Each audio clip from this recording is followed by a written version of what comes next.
Hi there, everyone. I'm Kent Devereaux, president of Goucher College, and I've got a special guest here with me today. I've got Johnny Olszewski, who is the chief executive of Baltimore County. And we, Goucher College, are located in Towson. Towson is the city in Baltimore County. And we feel very, very fortunate to have Johnny joining us today because Johnny is an alum of Goucher College. And so we thought, it'd be nice just to kind of ask Johnny a few questions about what the county is doing to keep our county and our state safe.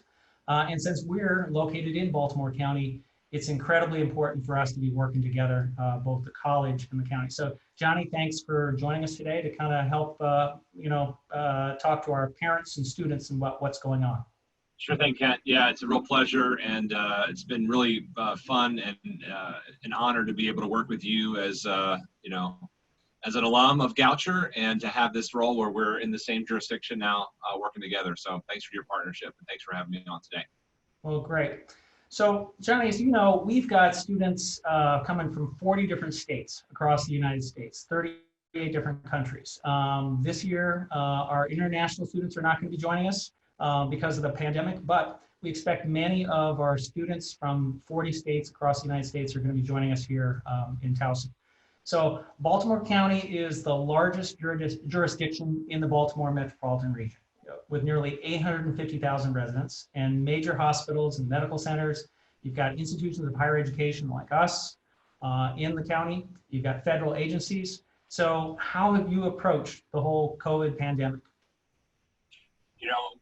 Maybe this is part of what I learned at Goucher, but I'm a data-driven leader. And so we've been data-driven and we've been deliberate in our approach to the COVID-19 response here in Baltimore County. Back in March 13th, we declared our state of emergency. A few days later, on the 16th, we opened up our emergency operations center.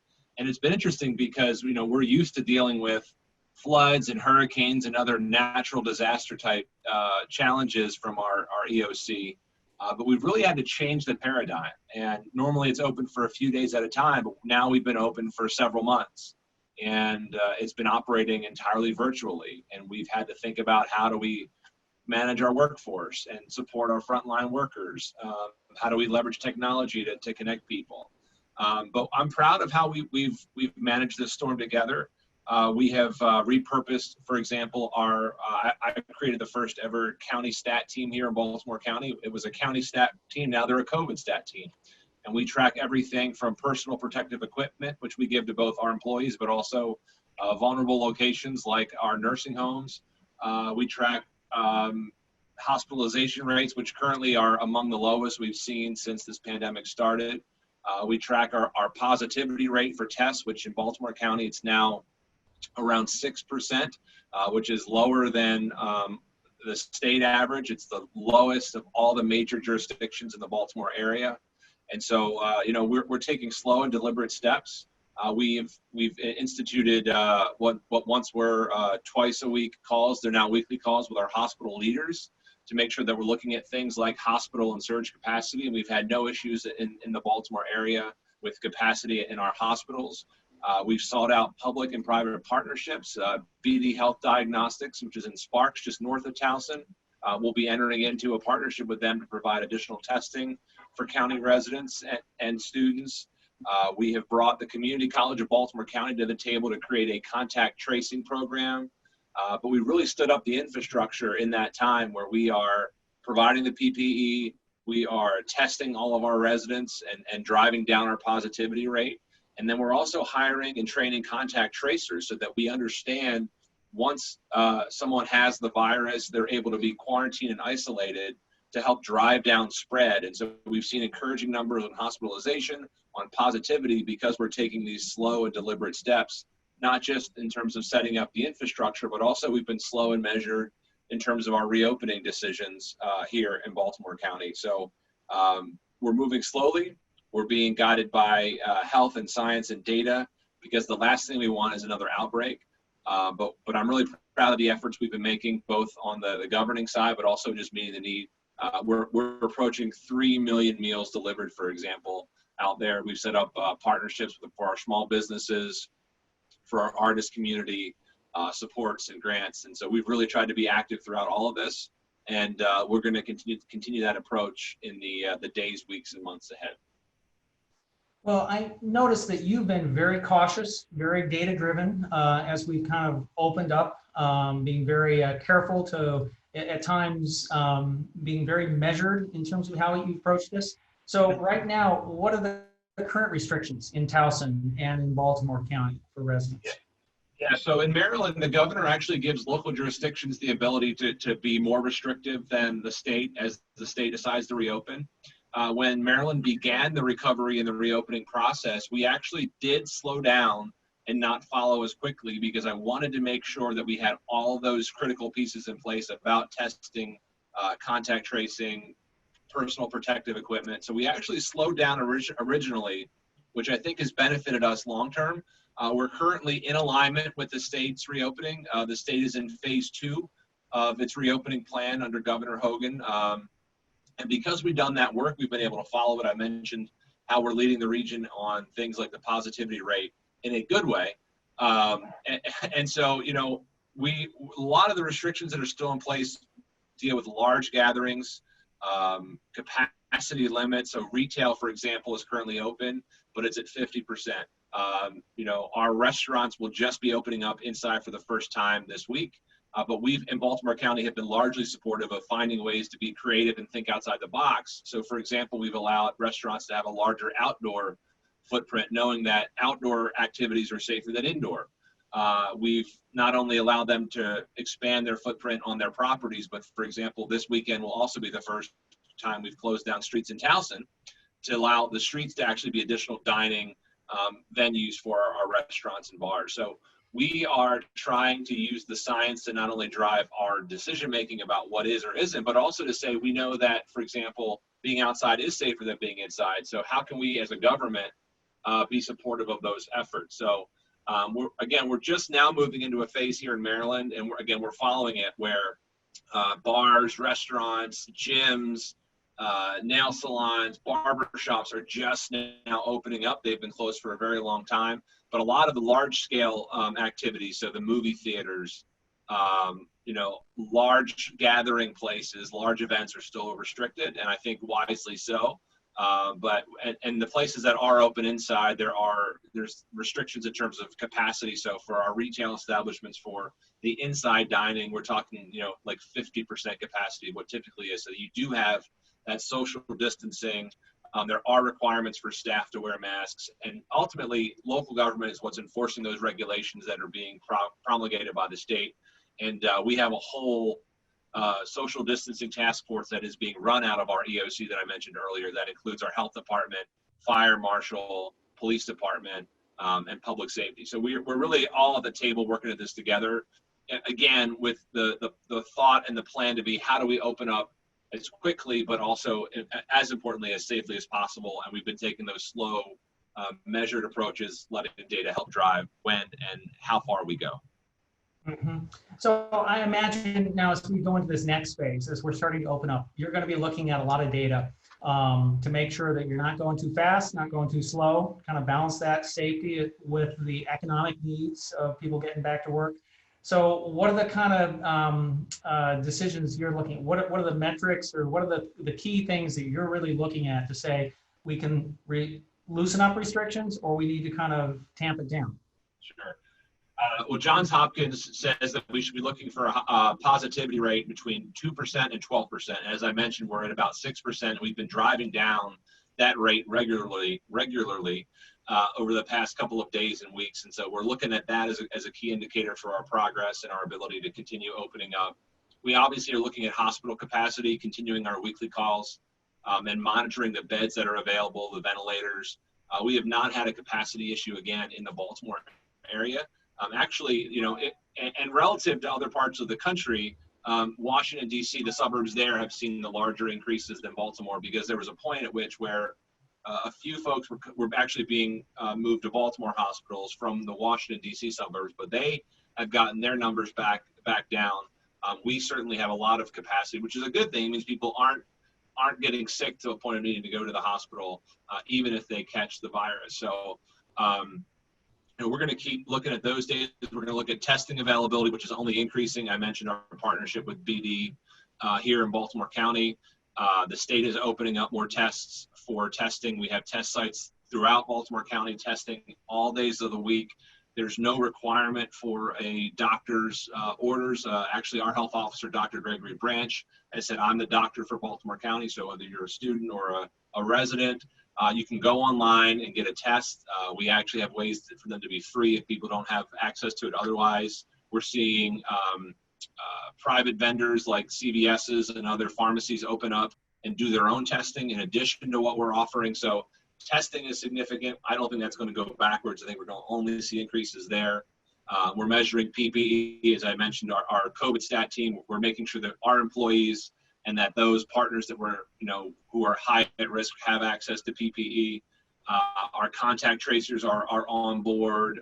We're making sure that we can turn around those contact trace investigations within a day. So we're looking at that 24-hour window to make sure we're catching people before they have too many interactions. Again, those are all metrics that have been really positive and encouraging. We'll keep looking at them.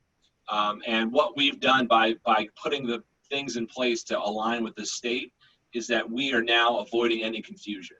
So part of the challenge of why we wanted to not be separate from the state was we wanted people to know that there's a clear, consistent approach where the county is aligned with the state. There's not confusion about, well, if I'm in the county, but the state says it's okay, but the county's closed. So I think we're in a good place. Obviously, there's a lot of unknown and uncertainty about what the future holds.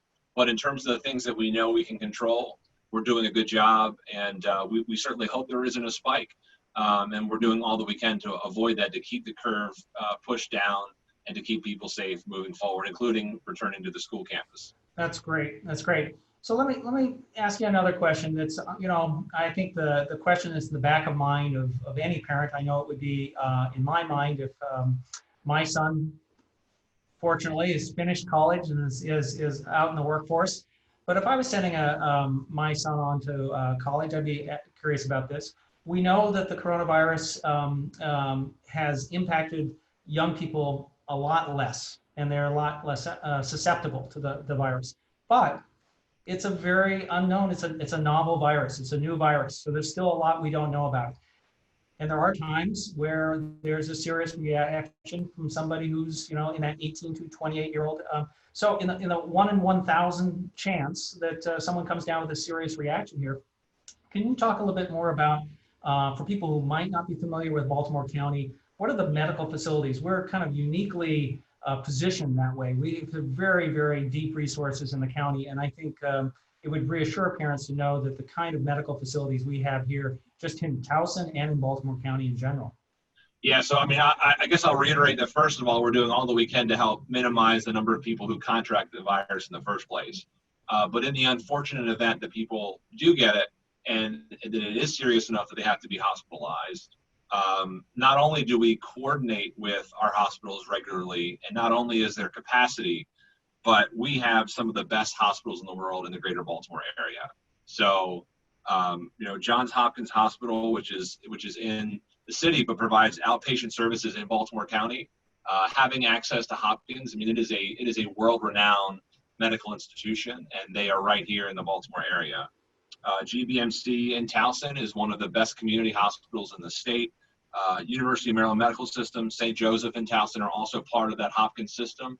And so we have a strong, robust hospital network here that you can have every assurance, or parents could have every assurance that in the unfortunate circumstance that a child had to go to the hospital, they would be given world-class care at any of the institutions here.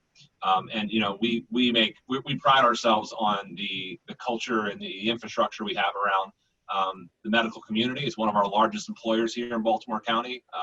All these institutions are among our top 5 and 10 employers. So there's and then also in addition to all that, we have Towson's also home to Shepherd Pratt, which is one of the nation's leading mental health systems. So it would be unfortunate if someone got sick or experienced any of those issues, but we certainly have the resources here in Towson, in Baltimore County, in the greater Baltimore area, to really make sure that if a child or student had those needs, we could certainly help meet them. That's great. So maybe turning away from kind of the worst case scenario, kind of looking at the positive here to kind of wrap things up. So you have a very unique relationship to Goucher as an alumnus of the college. So what do you think prospective students and parents should know about Goucher? Maybe, from your own experience and what they have to look forward to coming to Goucher in the fall. Yeah, I mean, I guess I'd first just connected to the conversation we've been having about COVID is that, if you're coming to Goucher, it's a community that cares about your physical, mental, spiritual health. And so I know that the school would take every precaution to make sure that on campus and even beyond, in addition to what we're doing in the county, that you would have a supportive campus life, you have a supportive administration who's looking to make sure that first and foremost that students are safe at their time. I guess I'd say for me is that when I think back on my time at Goucher, I think about the transformation that happened in me as a person, as a thinker, as a learner. And so I think in this moment in our time where not only are we dealing with a global pandemic in terms of COVID-19, but we're living in a time where our young people are standing up for racial justice and really giving voice to the inequality that has been out there. And so I think that kind of transformative thinking is needed now, probably more than any time in my lifetime, at least. And so what I was empowered and equipped with at Goucher to think independently and to probe and ask questions and to understand these long-standing systems and really go after transformative change. I mean, that's what we're trying to drive here in Baltimore County. But I have to say I was absolutely equipped with a lot of those skills during my time at Goucher, and I'll be forever grateful for that. So I think that's the kind of thinking and the kind of support that we need now more than ever. And so obviously I have nothing but nice things to say about my experience there. So I hope that for anyone out there that this is helpful both from a particularly from a health and safety perspective, but also just to know what a great institution Goucher is. And I think we need more people to come out of our institutions of higher learning, particularly again, in moments like these and in this time, in this moment. Well, great. Well, thanks, Johnny. You've been a great friend to the college. Continue to be a great county executive, and look forward to continuing to work with you. And to all the parents and students out there who are watching, we hope you take away a little bit more information about what we're doing here in the county and what Johnny and his team countywide are doing. And we hope you can join us in the fall. So thank you very much.